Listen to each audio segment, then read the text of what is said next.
He hadn't planned on stopping. The chill in the night air bit through his fatigue as Ryan Mercer walked past the sterile monolith of the alien hospital. 12 hours keeping the city's atmospheric regulators breathing had left him sore and exhausted, ready to disappear into the walls of his small apartment. But then he heard an odd metallic clatter from the alley behind the hospital. It could have been a drone, could have been garbage. But something pulled at him, a whisper of instinct that wouldn't be ignored in the dim neon wash. He found the shopping cart first, not unusual in these parts. But this one held no cans, no scraps, no blankets. It held something trembling, pale, something alive.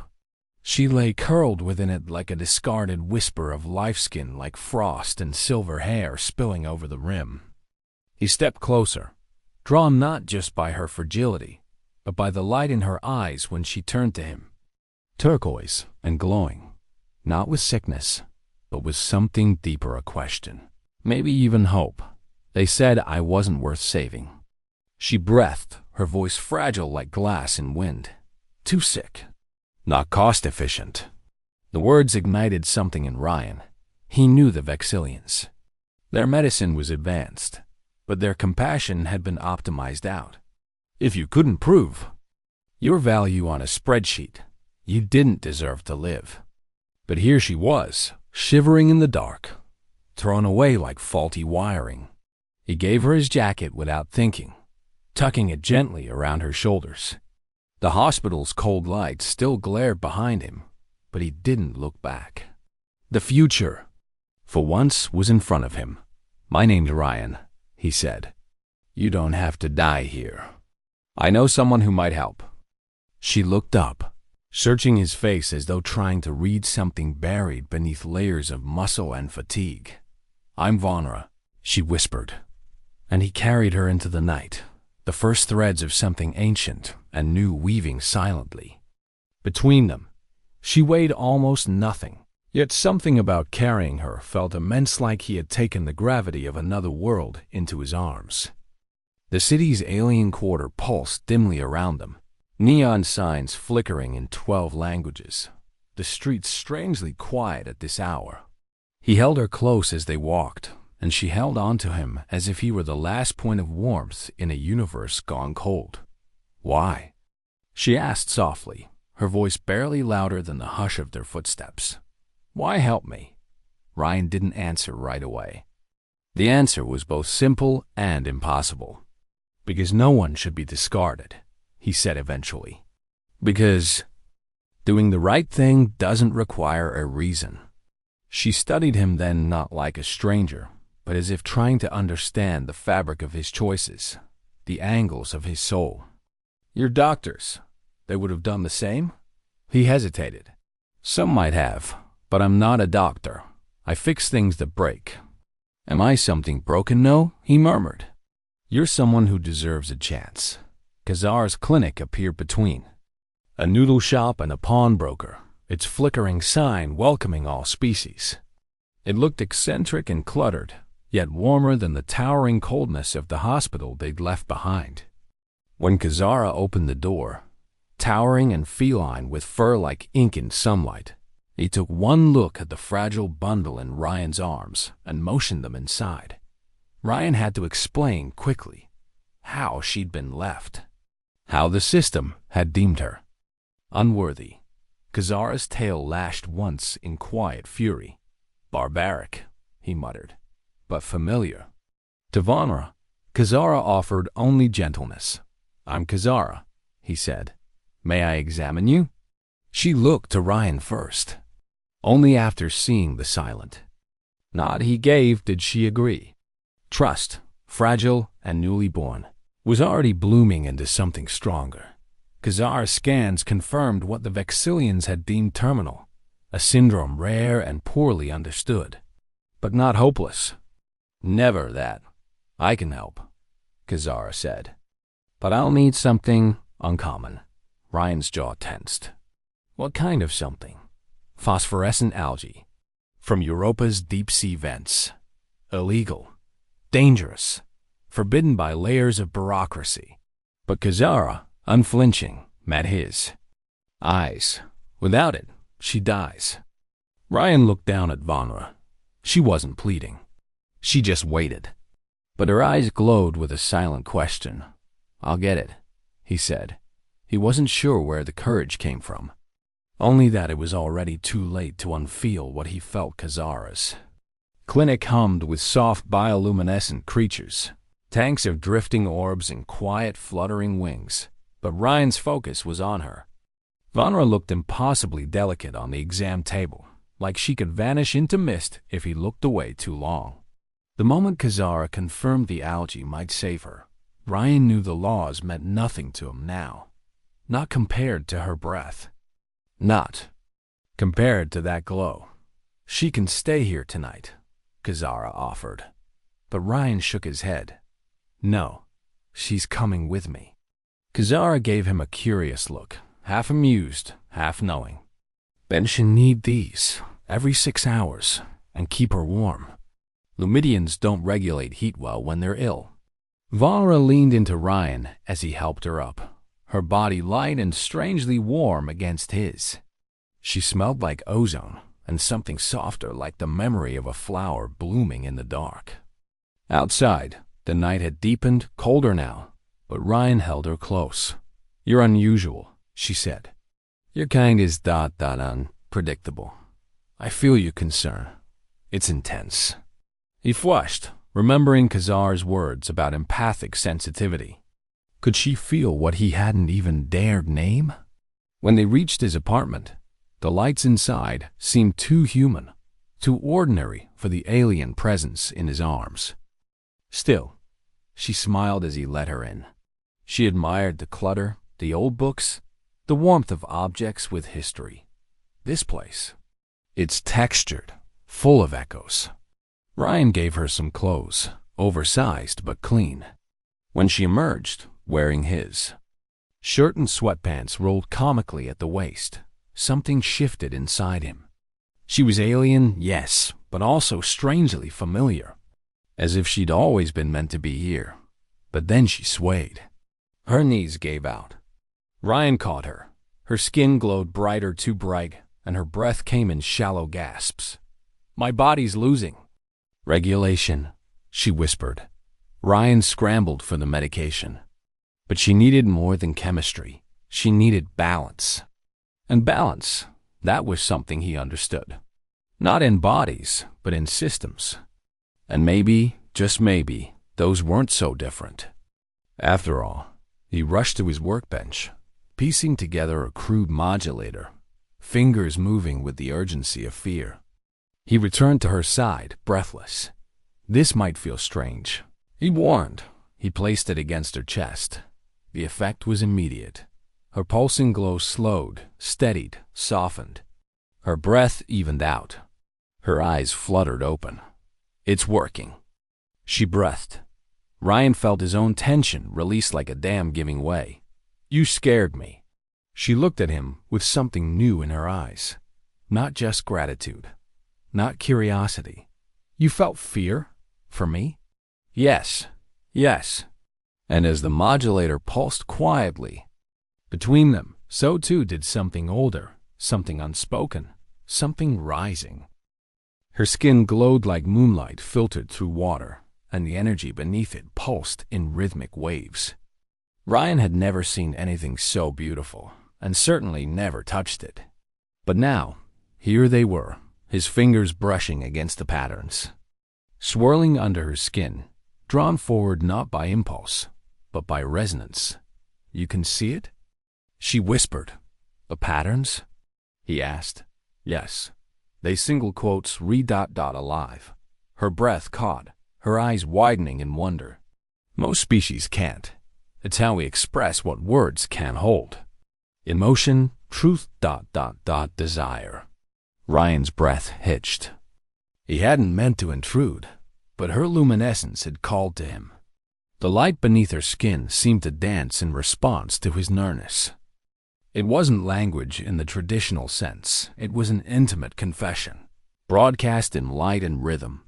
"What does it mean right now?" he asked, half afraid of the answer. She hesitated. then reached for his hand, guiding it gently across her arm. The pattern surged, colors deepening, pulses accelerating with warmth and clarity. It means ... I'm drawn to you. Deeply. His hand paused over her heart, where the light seemed to glow brightest. She looked up at him, luminous and unsure. We can share energy. It's rare, even among my kind, but I felt it with you. That first touch.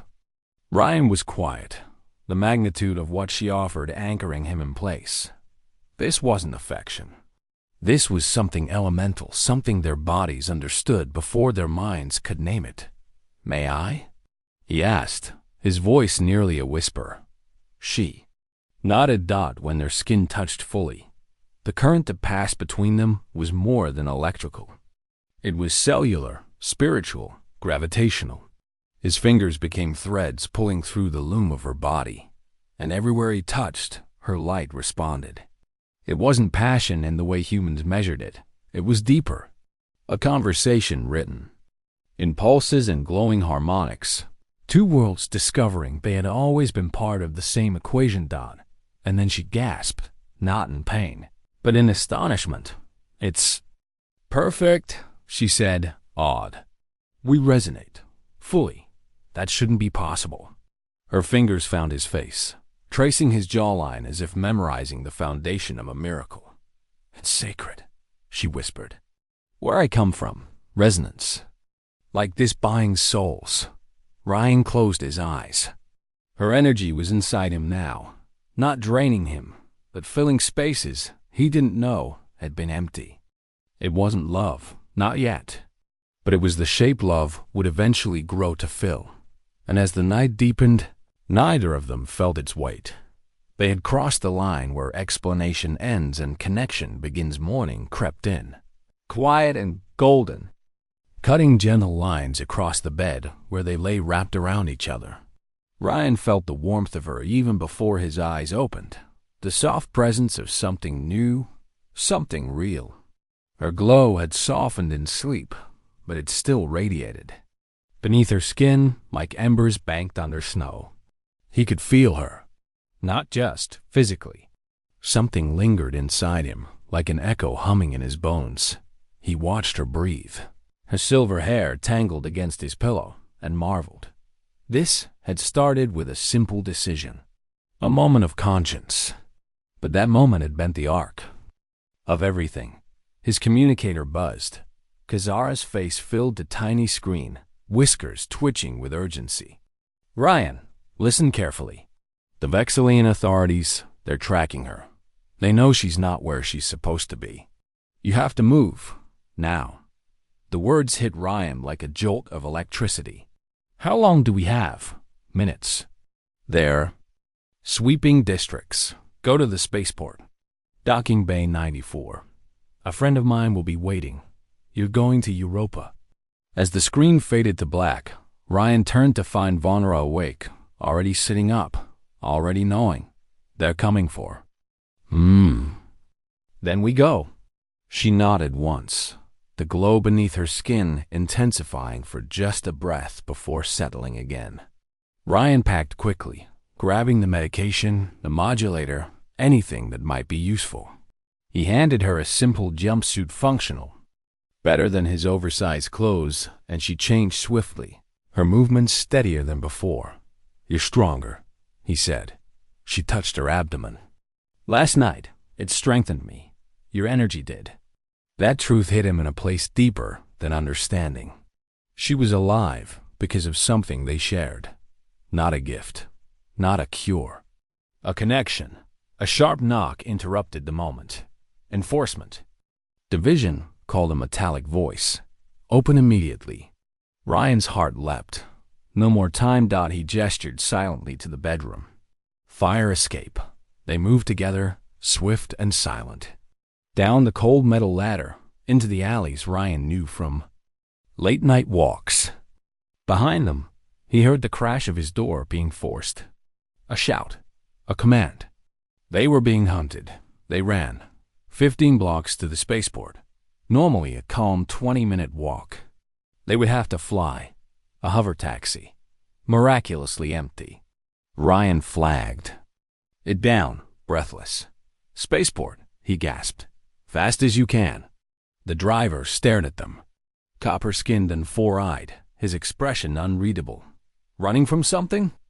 he asked. "Running to something," Ryan replied. A long pause. Then the cab lifted with a low hum. Vonra leaned into him. "I've never been a fugitive before. There's a first time for everything." She looked at him with eyes that saw. "Too much. You barely know me. Why risk everything?" Ryan didn't answer at first, because there were no words. Only a truth deeper than reason. "Because," he said finally, "when I look at you, I see someone worth fighting for." Spaceport, pulsed with live cargo haulers rumbling, vendors shouting, travelers of every species sweeping past in currents of urgency. Ryan held Vonra close, her luminescence dimmed by conscious effort, but still her presence shimmered with the kind of beauty that couldn't hide. They moved quickly, eyes sweeping the digital directory. "Docking Bay 94, Ryan murmured. "East. Terminal. 15 minutes. But as they neared the terminal, he stopped cold. 4 Vexillian officers, white uniforms, scanning faces, waiting. The air thickened with tension. Vonra's hand found his. What now? His mind spun. Maintenance corridors. Employee access only. They'd never make it. Then a voice behind him. "Ryan Mercer?" He turned to see a mountain of a figure. Grex, a Taurian dock worker with leathery gray skin and eyes like molten lead. Ryan had fixed atmospheric regulators in the Taurian district last winter, refusing to dismiss the job as non-essential when others had. "You smell of adrenaline," Grex said bluntly, "and fear. Who is your companion?" Ryan hesitated. "She's Lumidian. We're trying to catch a transport, but security..." Grex snorted, a sound like boulders grinding together. Vexillians, always trusting rules more than life. Then, without waiting, Grex turned and marched toward a cluster of dock workers, Arcturans, humans, even a few Taurians. There were gestures, sharp. Words, glances toward the checkpoint. Von Ruhl leaned close. "What's he doing?" "I have no idea." A crash split the air.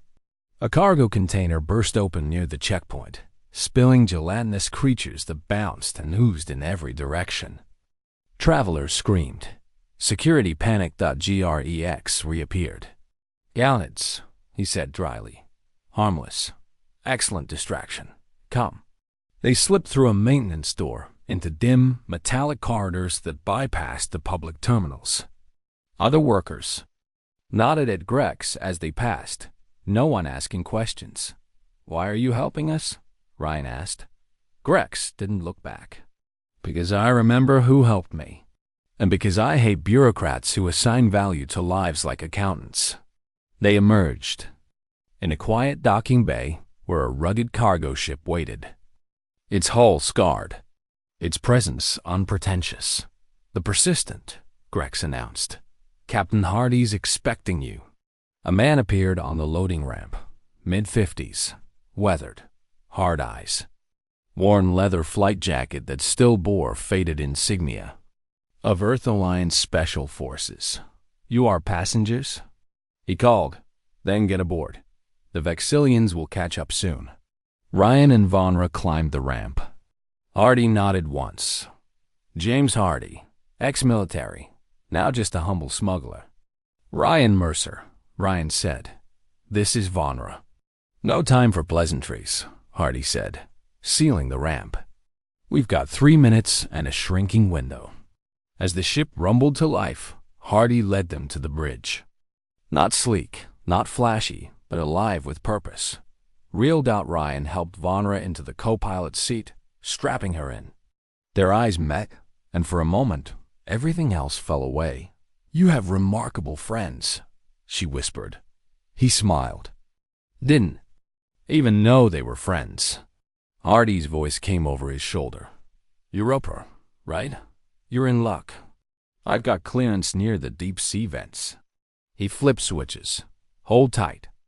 The persistent lifted from the ground and punched skyward, and Ryan realized somehow they were already more than two people running. They were a cause now, a defiance against the cold logic of abandonment, a spark that refused to be extinguished. The planet fell away beneath them, a shrinking lattice of lights and forgotten laws. Europa lay ahead, cold, distant, but full of promise. In the silence that followed launch, Ryan reached for Vonra's hand. A glow had brightened again, gentle. Now steady. Through her touch, he felt something more than warmth. He felt the bond, not just emotional, but elemental. Hardy cleared his throat behind them. 3 days to Europa. Quarters are small but private. Medbay's basic. You'll manage. Vonra nodded gratefully. Ryan helped her toward their assigned cabin, a narrow space with a bunk, a washroom, and walls that hummed with the soft music of machinery. It was cramped, but it was safety. Later, Ryan met Hardy in the galley. The man brewed his own coffee. Martian-grown beans, he said. A luxury even in space. You wanted to tell me something? Ryan asked, accepting a mug. Hardy nodded.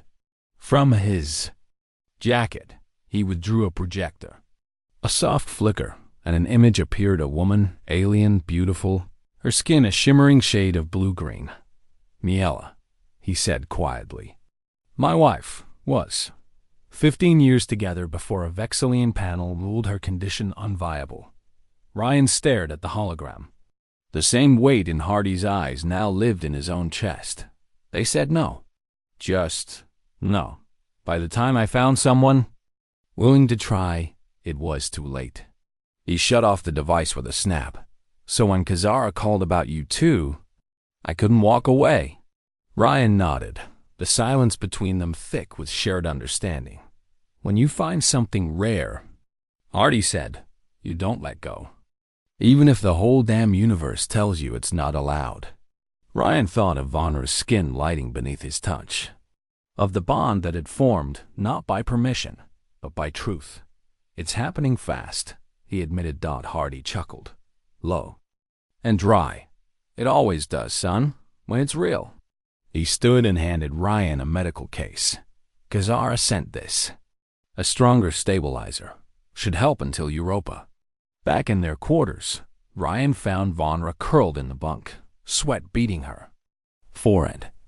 Her glow had become erratic again. Energy fluctuation, she whispered. Worse. He opened the case and administered the injection, watching her breathing slow. But something inside her still flickered wild and uncontrolled. There's another way, she said.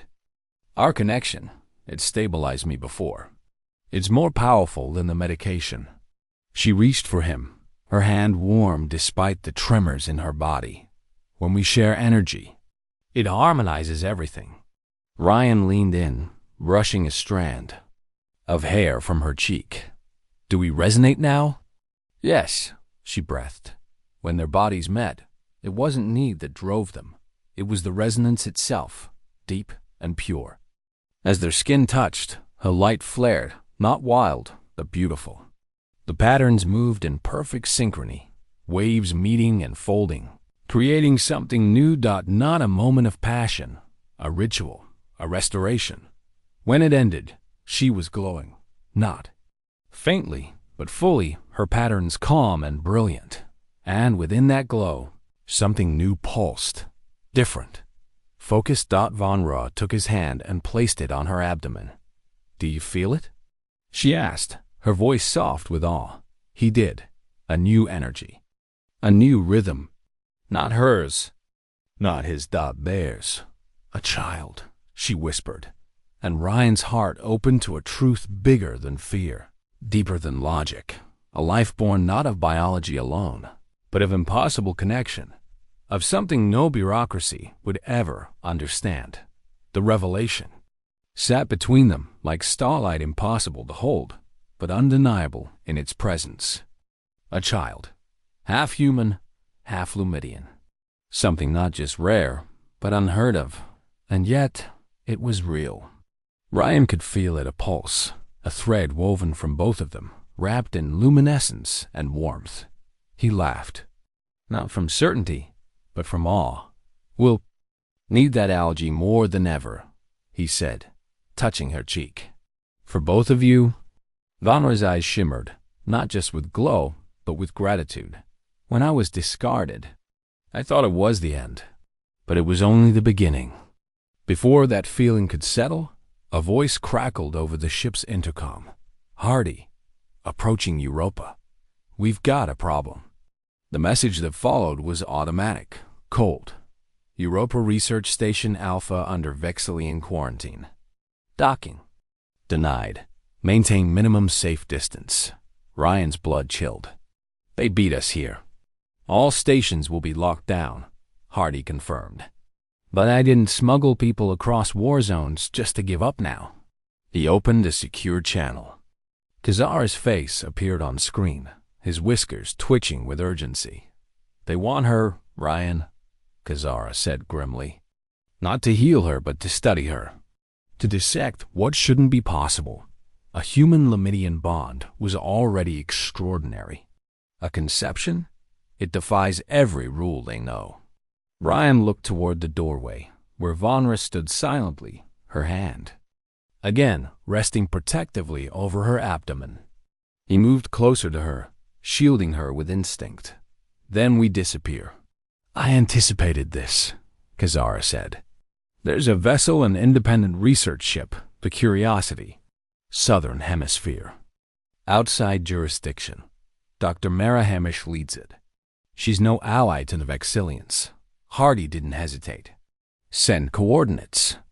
Hours later, the Persistent hovered above a great wound in Europa's frozen shell. Through the rift, beneath kilometers of ice, glowed the faint shimmer of artificial lights. "Curiosity," Hardy confirmed. "They'll help, but we have to collect the algae ourselves. Their subs aren't built for retrieval." He handed Ryan a suit military grade, reinforced for pressure and heat. Ryan stared at it. "I've never dived deeper than a city pool." "It's like repairing atmospheric regulators," Hardy smirked. "Just ... wetter, and with more ways to die." Vanra approached, glow pulsing with quiet worry. "I should come." "No." Ryan and Hardy said in unison. He softened his tone.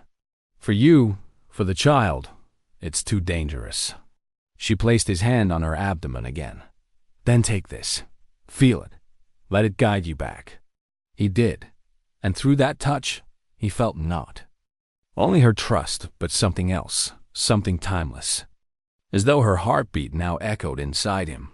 "Our turn," he said, and then he dropped into the darkness, swallowed him whole.